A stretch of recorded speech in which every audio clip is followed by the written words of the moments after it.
Hi there. Today I'm going to tell a story about yoga and meditation from my perspective. I wrote a story in 2014 or 2015 about the half moon pose, meditating on my half moon yoga pose. And my hubby took that picture that you're seeing. And I wrote this story. I thought I'd share it with you.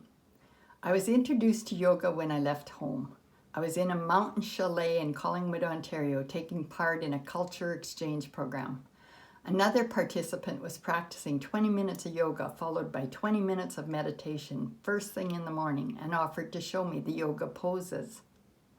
Within a few weeks, I was comfortable with the yoga, loved how it stretched out the long muscles of my body, and found it relaxing and restorative.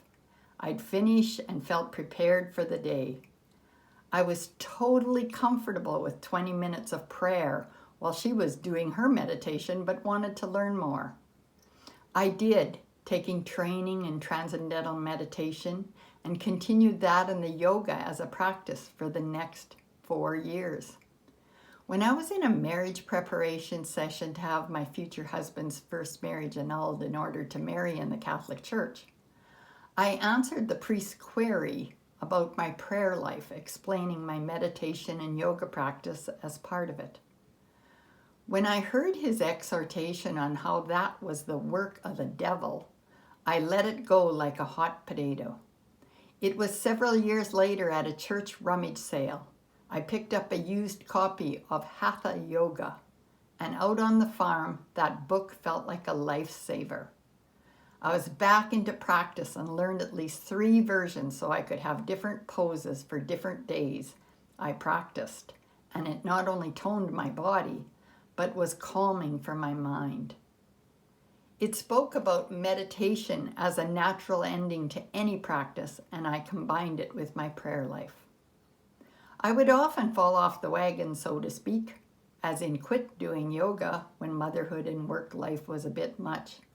Something would remind me to do it again, and I found it always took me back to the center of me and allowed me to be in touch with the emotional and spiritual inside of me.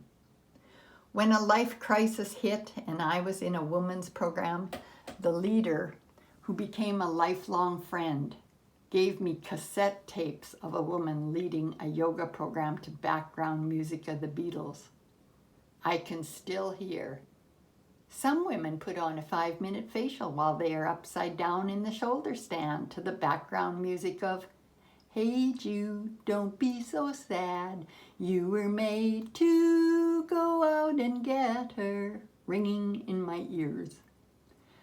When I was in the divorced, children leaving home phase of my life, I was walking downtown Saskatoon and saw a picture of a woman in the half moon pose. Now I have a picture of me in action in the half moon pose that I am choosing to share with you. That Saskatchewan yoga instructor was offering Wednesday noon-hour yoga classes. Those cemented my knowing that yoga brings down the stress levels, as the rest of the work week would be better than the beginning. Yoga then and now grounds me. It brings me back to myself, as well as toning the physical part of me, giving me flexibility.